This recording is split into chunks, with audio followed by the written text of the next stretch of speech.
So hello everyone, welcome back in Sarkari Adda. I am Sandeep Jha. So आज हम discuss करेंगे physics का practice set number 5 for air force, navy and coast guard. So जिन candidates ने भी अभी तक फिजिक्स के प्रैक्टिस सेट 4 तक नहीं देखा है तो देन प्लीज़ आप पहले उन्हें देखिए, फिर उसके बाद इसको सॉल्व कीजिए, क्योंकि आपको बहुत सारे कॉन्सेप्ट वहाँ पे मिलेंगे और आप इस वाले प्रैक्टिस सेट को ईजिली सॉल्व कर पाएंगे। ठीक है, सो चलते हैं अपने पहले क्वेश्चन से। सो पहला क्वेश्चन इज ऑन स्क्रीन। आपको बताना है work done by centripetal forces, यानी कि अपकेंद्री बल द्वारा किया गया कार्य क्या होता है। देखिए, अपकेंद्री बल हम इसको बोल सकते हैं, बहुत जगह पर इसको बोला जाता है छद्म बल। तो हम आपको कुछ समय देंगे इसको सॉल्व करने के लिए। फटाफट से इसको सॉल्व कीजिए विद इन 10 सेकेंड। सो आपका समय स्टार्ट होता है अब से। ओके, सो फटाफट से इसको सॉल्व कीजिए।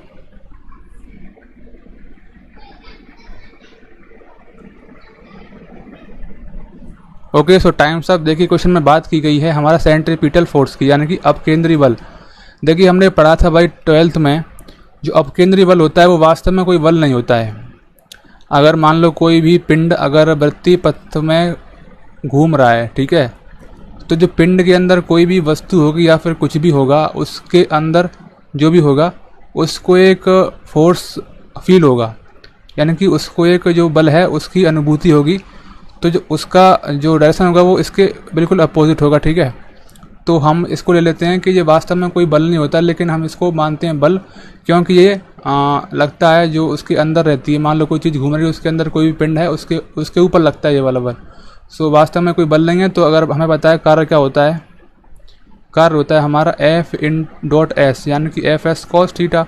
जब हमारा एफ ही ज़ीरो है तो भाई पूरा ज़ीरो हो जाएगा, तो डब्ल्यू की वैल्यू क्या आ जाएगी, ज़ीरो। सो हमारा ऑप्शन नंबर बी करेक्ट होगा। ओके, कोई टेंशन नहीं, अपकेंद्री बल है, छद्म बल होता है, जो कि वास्तव में बल नहीं होता है।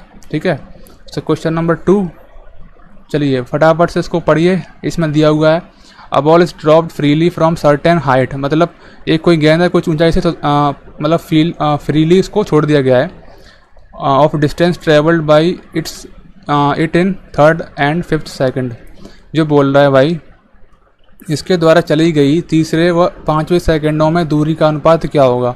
फटाफट से सॉल्व कीजिए विद इन 10 सेकंड। देखिए, इसका अच्छा खासा फॉर्मूला था, मैंने पिछले प्रैक्टिस सेट में बताया था आपको कि अगर कहीं भी दिया है nवें सेकंड में तो हम कैसे इसको सॉल्व करते थे। ठीक है, तो फटाफट से इसको सॉल्व कीजिए।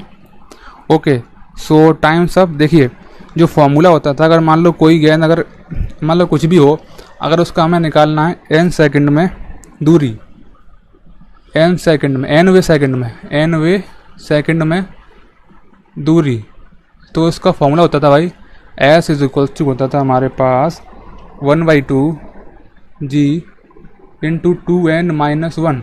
s क्या है, दूरी है, 1/2 g क्या है, गुरुत्वीय त्वरण यानी कि ग्रेविटेशन एक्सीलरेशन, एंड जो n है वो हमारा है जो कौन सा सेकंड में, कौन से वहाँ सेकंड है। ठीक है, तो देखिए यहाँ से पूछा गया है 3रा और 5वें का अनुपात, तो निकाल लेते सबसे पहले S3 यानी कि 3रा वाला और S5 का अनुपात।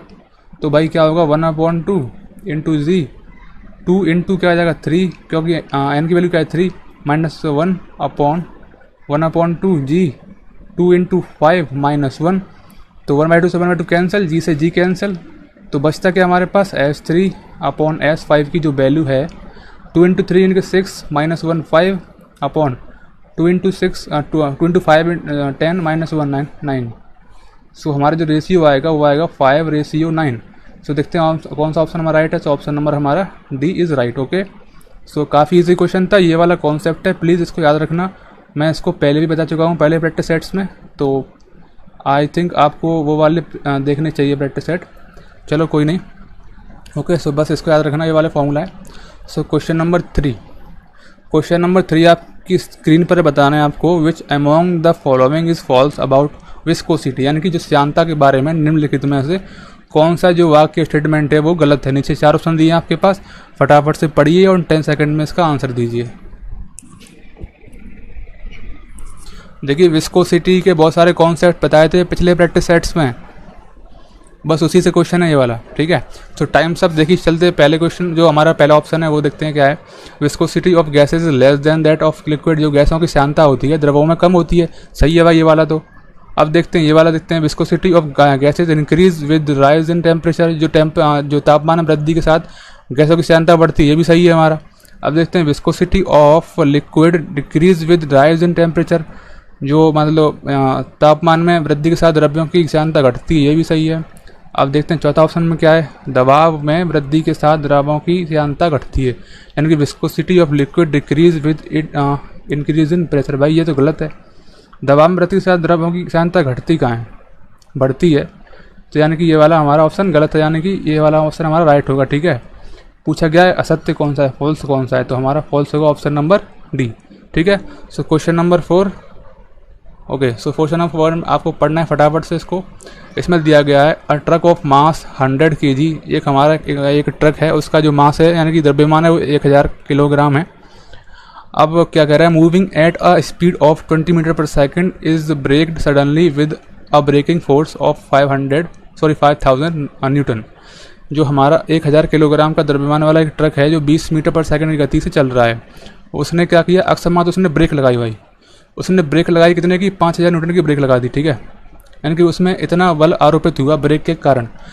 तो क्या बोल रहा है भाई, जो विराम अवस्था में आने तक the distance travel by the truck before stopping, मतलब रुकने से पहले तक, ब्रेक लगाने से और रुकने से पहले तक की दूरी कितनी होगी भाई। ठीक है, फटाफट से बताइए विद इन 10 सेकेंड्स। आसान क्वेश्चन है, जो गति के नियम बढ़ाए थे मैंने आपको पिछले वीडियोस में, बस उसी से है। ठीक है, ओके, सो टाइम्स अप। देखिए हमारा दिया गया द्रव्यमान दिया है ट्रक का 1000 किलोग्राम। हमसे क्या पूछा जा रहा है, हमसे पूछा जा रहा है दूरी। ठीक है भाई, दूरी एस हमसे पूछा जा रहा है दूरी। अब हमें पता होता है भाई, अब भाई इसने क्या किया, एक बल लगाया था ब्रेक के द्वारा। तो मान लेते हैं ये वाली गाड़ी है और वो रुकी, एक कुछ मान ली यहाँ से उसने ब्रेक लगाई और कुछ इस वाले पॉइंट पर रुकी वो। ठीक है, जब यहाँ पे वो रुकी तो क्या होगा भाई, यहाँ का जो वेग होगा 0 हो जाएगा, v0। अब यहाँ पे उसका कुछ वेग था, u की वैल्यू क्या थी, 20 मीटर पर सेकंड। ठीक है, अब जब वो रुकी तो क्या होगा, यहाँ पर दोनों बैलेंस हो जाएंगे। जो वाला तुम्हारा जो ये वाला बल था 5000 वाला और इसका जो ma था वो क्या हो जाएगा, दोनों बराबर हैं, तो रुकेगी ये। तो क्या हो जाएगा, ma इज इक्वल्स टू हो जाएगा हमारा 5000। तो m की वैल्यू क्या दी है हमारे पास भाई, m की वैल्यू दी है 1000। सो यहाँ से जो a की वैल्यू आ जाएगी वो 5 आ जाएगी। अब देखिए यहाँ पे गाड़ी रुक रही है, यानी कि अवमंदन हो रहा है, यानी कि जो a है वो नेगेटिव आएगा। ठीक है, सो -5 आ जाएगा। ठीक है, ओके ठीक है। अब देखिए हम निकाल लेंगे दूरी s। तो हमने पढ़ा था भाई जो हमारा गति का जो थर्ड लॉ था, क्या था, वो था हमारा v² is equals to u² plus 2as। Okay ठीक है, ये तो था। अब देखिए v की वैल्यू क्या थी, 0 थी। ओके, सो देखते हैं हम लोग, जो v है वो क्या था, v0 था। कोई भाई गाड़ी रुकी थी तो क्या था, उसका जो अंतिम वेग था 0 था, तो 0 का स्क्वायर 0 होगा। अब u क्या था भाई, u था हमारे पास 20 मीटर पर सेकंड। सो 20 का स्क्वायर प्लस 2 इंटू a की वैल्यू क्या निकाली थी हम लोगों ने, -5। सो -5 इंटू s निकालना है हम लोगों को। ठीक है, अब देखिए 20 का स्क्वायर क्या होगा, 0 is equals to 400 minus 10s। So s की वैल्यू क्या आ जाएगी, 400/10। तो यहाँ से आ जाएगी हमारे पास 40 मीटर। ठीक है, सो 40 मीटर हमारे पास आया आंसर, यानी कि 40 मीटर चलने के बाद वो वाली जो गाड़ी है, ट्रक है, वो रुक जाएगा। सो देखते हैं ऑप्शन नंबर हमारा कौन सा राइट है। सो ऑप्शन नंबर हमारा C is correct. Okay, easy question था, बस इसमें 2 कॉन्सेप्ट लगाने थे। तो m इक्वल्स टू ये वाला था ब्रेकिंग बल, एक था हमारा ये वाला जो एक ये गति का नियम है, थर्ड लॉ है, ये वाला था। ठीक है, okay. So question number 5, okay, बताना है आपको what is the angle between centripetal acceleration and tangential acceleration, यानी कि अभिकेंद्रित त्वरण और स्पर्शरेखी त्वरण के बीच कौन सा कोण होता है। अगर कोई अगर कोई पिंड वृत्तीय गति में मतलब वृत्तीय गति कर रहा है तो उसका जो विकेंद्रीय त्वरण होगा और स्पर्शरेखी त्वरण होगा वो कौन से कोण पर होंगे, बताना आपको 10 सेकंड्स के अंदर। फटाफट से इसका आंसर बताइए। देखिए मैंने कॉन्सेप्ट बताया था आपको पिछले वीडियो में, तो जिसने वो देखा होगा वो इसको कर सकता है आसानी से। ठीक है, अब देखिए अगर कोई भी पिंड या फिर कोई भी निकाय अगर वृत्तीय गति में चक्कर लगा रहा है, ठीक है, तो क्या होता है, अगर मान लो ये कोई निकाय है P, ठीक है, तो ये इसका रेडियस है, यानी इससे बंधा हुआ है, ठीक कुछ भी है। अब देखिए यहाँ से क्या होगा, ये होता है हमारा ए, ये लगता है ए, जिसको हम बोलते हैं अभिकेंद्रीय त्वरण। इसकी वैल्यू होती है हमारी a is equals to v square upon r, ठीक है भाई। अब बात कर रहा भाई स्पर्शरेखीय त्वरण की, तो वो लगता है हमारा इसके लंबवत सीधा, ऐसे लगता है। जो वृत्ताकार बत्ती होती है इसका स्पर्शरेखी होता है, ठीक है। तो देखिए हमेशा अगर ये वाला पार्टिकल कहीं भी जाए, यहाँ आ जाए, तब भी ये जैसे लगेगा जो स्पर्शरेखीय त्वरण है, और ये वाला त्वरण है वो अंदर की तरफ लगता है, ठीक है भाई, जो तुम्हारा अभिकेंद्रीय त्वरण है। तो इन दोनों के बीच में हमेशा 90 डिग्री का एंगल बना रहेगा, यानी कि ये दोनों राइट एंगल पर रहेंगे हमेशा। तो ऑप्शन नंबर हमारा ए करेक्ट होगा। ओके, इजी क्वेश्चन था, बस एक कॉन्सेप्ट था थोड़ा छोटा सा। सो question number 6। Okay, so question number 6 का कहता है भाई इन अ प्रोजेक्टाइल मोशन, एक हमारा प्रक्षेप गति में, a large angle with the horizontal produce. ये बोल रहा है एक बड़ा कोण क्या करता है भाई पैदा। आपके पास 4 ऑप्शन है, फटाफट से इनमें कौन सा ऑप्शन मोस्ट अप्रोप्रिएट है, आंसर दीजिए।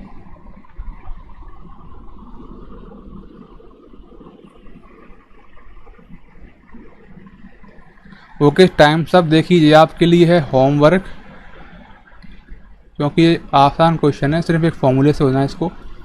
ओके, आपको बताना है इसका आंसर कमेंट सेक्शन में। सो चलते हैं क्वेश्चन नंबर 7 की तरफ। से क्वेश्चन नंबर 7 आपकी स्क्रीन पर है, बताना है आपको क्या है भाई। क्वेश्चन पढ़ते हैं पहले। An object of mass M at rest is acted upon by force. एक स्थिर एम द्रव्यमान की वस्तु पर एक बल लगा है भाई, ठीक है।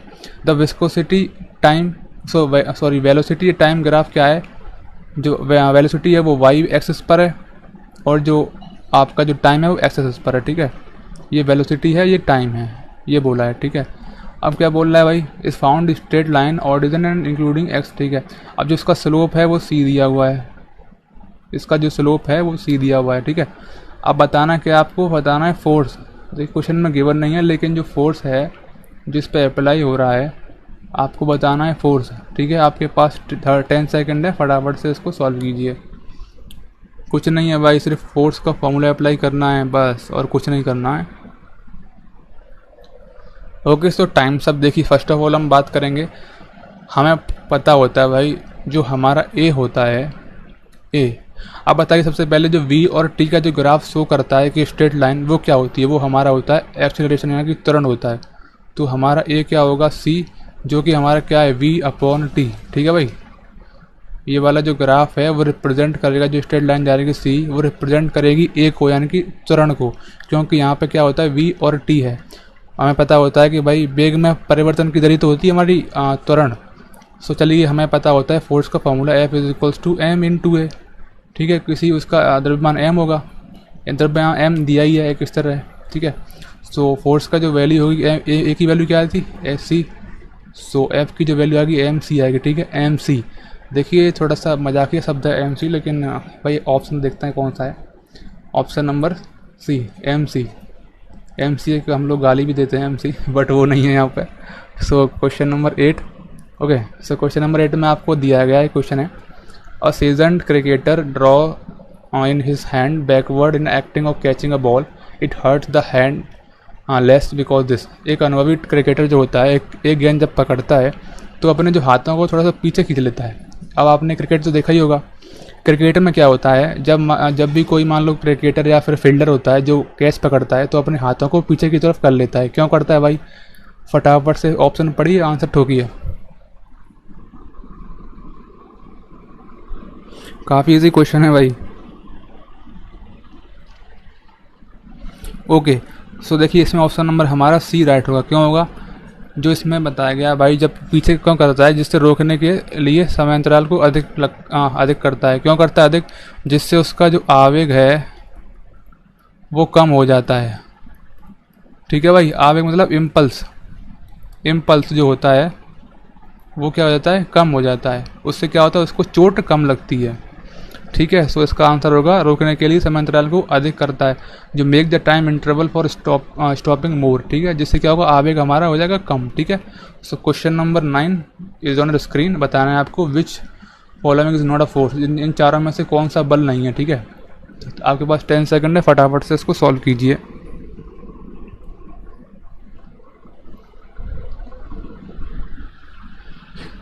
ओके, तो टाइम्स अप। देखिए हमारे पास 4 ऑप्शन दिए हैं। पहला है विद्युत बल, ये तो बल होता है। दूसरा है गुरुत्वीय बल, ये भी बल होता है। तीसरा है फ्रिक्शन, ये भी बल होता है। अब देखिए बताती है विद्युत वाहक बल की। एक्चुअली में ये आपको दिख रहा है सिर्फ बल लिखा है पीछे, लेकिन वास्तव में ये बल तो नहीं होता। ये क्या होता है, मतलब किसी भी सेल से प्राप्त वह ऊर्जा जो एकांक आवेश को 1 सेकंड तक परिपथ में प्रवाहित करने के लिए आवश्यक होती है। ठीक है, तो ये वाला जो हम बात करेंगे वो एनर्जी के टर्म में होता है। ठीक है भाई, एनर्जी के टर्म में, ना कि फोर्स के टर्म में। सो हमारा ऑप्शन नंबर जो डी है वो हमारा बल नहीं है। ठीक है, सो क्वेश्चन नंबर 10। सो क्वेश्चन नंबर 10 काफ़ी आसान है। किस सिद्धांत पर जेट इंजन कार्य करता है? ठीक है, in which theory jet engine works. ठीक है भाई, इंग्लिश में नहीं दिया है लेकिन मैं बता रहा हूँ आपको। सो फटाफट से इसको सॉल्व कीजिए। 10 सेकेंड में आपके पास 4 ऑप्शन दिए हुए हैं, फटाफट से। Okay, so times up. सो इसका option number A is correct. रेखीय संवेग संरक्षण के सिद्धांत पर हमारा जो जेट इंजन है वो कार्य करता है। इसको याद रखना। ठीक है भाई, इंपॉर्टेंट क्वेश्चन है, 1 लीनियर क्वेश्चन है, बहुत बार एग्जाम में पूछा जाता है। सो क्वेश्चन नंबर 11 बताना है आपको क्या। एक 100 किलोग्राम का एक व्यक्ति है, लिफ्ट में खड़ा हुआ है। यदि लिफ्ट 8 मीटर पर सेकंड के त्वरण से नीचे की ओर जा रही है तो व्यक्ति पर लगने वाला बल क्या होगा? फटाफट से बताइए विदिन 10 सेकेंड्स में। ओके, देखिए लिफ्ट वाले क्वेश्चन मैं बहुत बार करा चुका हूँ पिछले प्रैक्टिस सेट्स में। Okay, so times up. देखिए क्वेश्चन में गिवन है, एक हमारे पास 100 किलोग्राम का व्यक्ति है, एक लिफ्ट है, ये बड़ी सी लिफ्ट बना दी हम लोगों ने। ठीक है, ये भाई इंसान खड़ा हुआ है, इंसान बना दिया हमने। ठीक है भाई, ये खड़ा हुआ है, थोड़ा गंदा बना है लेकिन कोई नहीं, समझ जाएंगे हम लोग। अब जो इंसान है, अब देखिए लिफ्ट क्या जा रही है, नीचे की ओर जा रही है। ए कितना है? 8 मीटर पर सेकंड स्क्वायर से नीचे की ओर जा रही है। अब देखिए, अब पूछा जा रहा है कि जो व्यक्ति पर कौन सा बल लगेगा। अब व्यक्ति पर क्या लगेगा? जो लिफ्ट यहाँ से खड़ा हुआ है वही तो लगेगा। मान लो ये इंसान है, व्यक्ति, तो इस पर क्या लगेगा? जो लिफ्ट के द्वारा जो क्या है, एन लगेगा, नॉर्मल लगेगा, नॉर्मल ये लगेगा। अब जब लिफ्ट जा रही है 8 मीटर पर सेकंड स्क्वायर से नीचे, तो ये भी जाएगा भाई उसी सेम एक्सेलरेशन से। ठीक है, अब देखिए, अब इसका जो एम जी है वो भी लग रहा है भाई, जो एम जी है वो भी लग रहा है। तो देखिए अब इसको जो इक्वेशन बनेगी वो क्या बनेगी हमारी? देखिए एन ऊपर तरफ रहा है, नीचे एम जी लग रहा है, तो क्या हो जाएगा भाई? तो हमारी जो इक्वेशन बनेगी m ji minus n is equals to m into a. ठीक है, जो एन है वो क्या है? व्यक्ति पर आरोपित बल है। ठीक है, सो क्या हो जाएगा? M ji minus M A is equals to N. M ले लेंगे common, G minus A is equals to N. अब देखिए तो क्या वैल्यू पुट कर देंगे, तो एन इज इक्वल्स टू यहाँ से यहाँ पे आ गए। एन इज इक्वल्स टू क्या? एम की वैल्यू क्या है? 100। जी की वैल्यू क्या है? 10 होती है, माइनस ए की वैल्यू, और ए की वैल्यू क्या है? 8 है। सो क्या हो जाएगा? N is equals to 100 into 2। So N की वैल्यू आ जाएगी 200 न्यूटन। ठीक है भाई, न्यूटन में आएगी ये। सो ऑप्शन नंबर हमारा ए इज़ करेक्ट। ठीक है, छोटा सा कॉन्सेप्ट था, सिर्फ लिफ्ट वाला बस, और कुछ नहीं था। सो क्वेश्चन नंबर 12 आपकी स्क्रीन पर बताना है आपको। एक आपको ये फिगर दिया हुआ है, आपसे पूछा जा रहा है कि जो 4 kg वाला जो आपका जो ये वाला गुटका है, यानी कि ये वाला जो भी है, तो इसमें जो बल लगेगा वो कितना होगा? ठीक है, आपके पास 10 सेकंड है, फटाफट से इसको सॉल्व कीजिए। गुटका वाला कॉन्सेप्ट बताऊंगा मैं अभी आपको।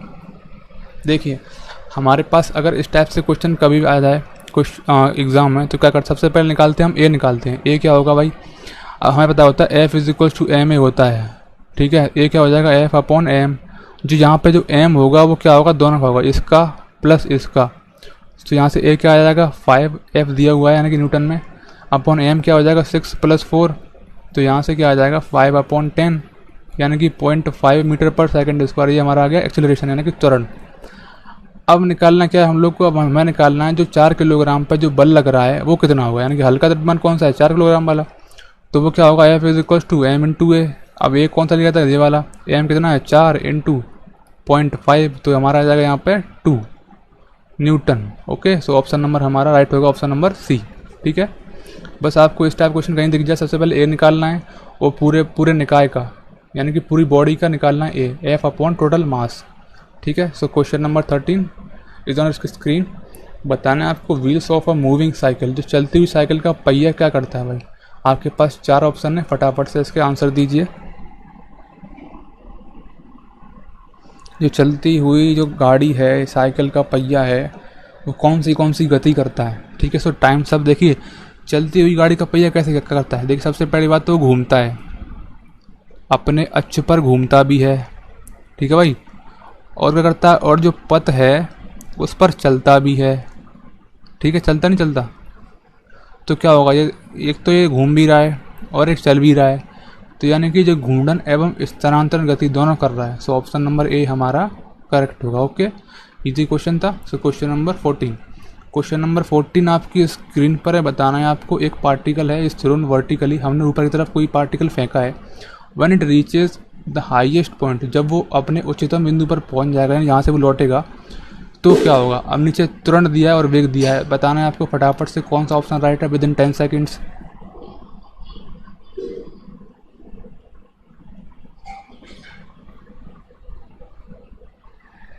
ओके, सो टाइम सब देखिए, हमने कोई भी पार्टिकल फेंका ऊपर की तरफ, अब वो क्या हुआ भाई, अपने उच्चतम बिंदु पर पहुंचा। अब उच्चतम बिंदु पर कब पहुंचेगा, पहुंचेगा अब लौटने वाला होगा ना यहाँ से, अब लौट लेगा। अब क्यों लौटेगा भाई, क्योंकि जब उस पर नीचे क्या लग रहा है, जी लग रहा है। क्या लग रहा है, जी, तब तो रुकेगा भाई यहाँ पे। तो बस यही वाला कॉन्सेप्ट है, तो तुरंत नीचे की ओर होता है, और डाउनवर्ड एक्सेलरेशन, तभी तो वो वही नीचे आएगा। तो ऑप्शन नंबर ए हमारा करेक्ट है। ओके, सो क्वेश्चन नंबर 15, ठीक है, आपको बताना है प्रक्षेप गति में कुल उड़ान समय। आपके पास 4 ऑप्शन है, फटाफट से इसको बताइए 10 सेकेंड्स में। देखिए ये वाला क्वेश्चन शायद प्रैक्टिस सेट नंबर 4 में भी था, तो आई होप आप इसको कर सकते हो।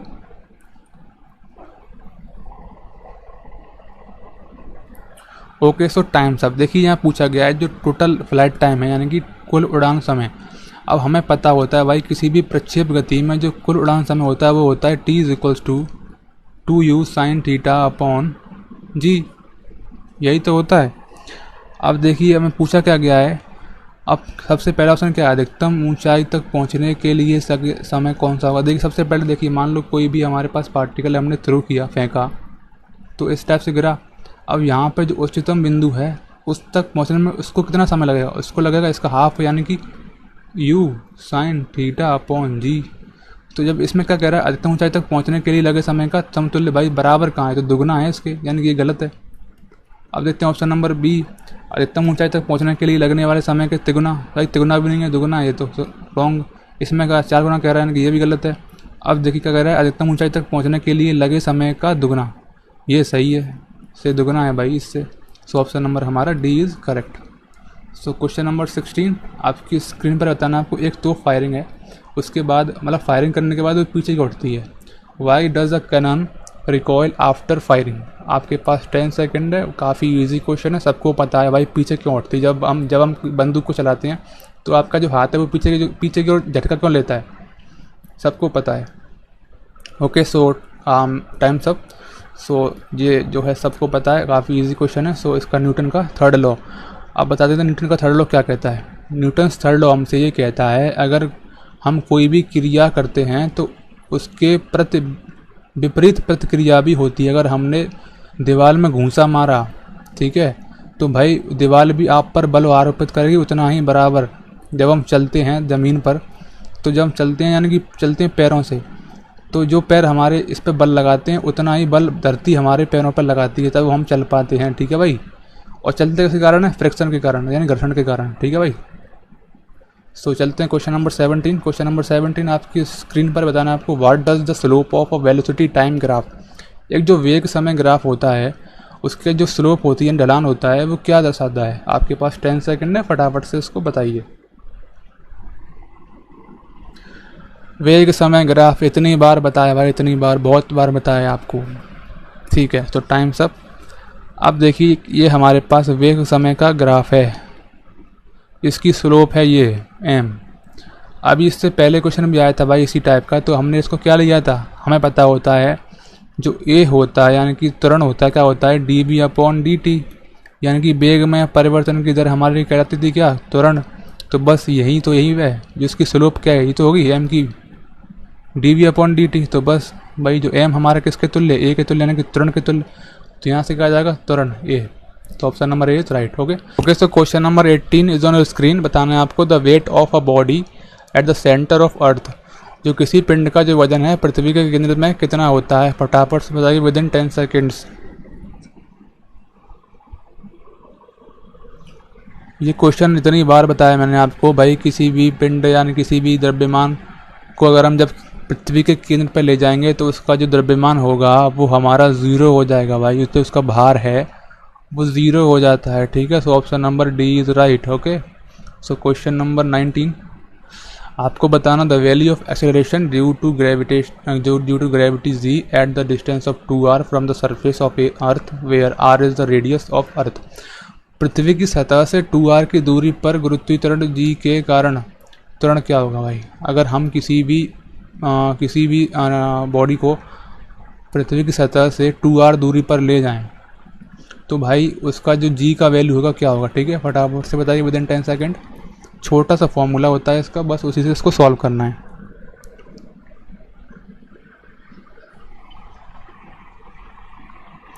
Okay so times up. देखिए फॉर्मूला क्या होता है, फॉर्मूला हमारा होता है g dash is equals to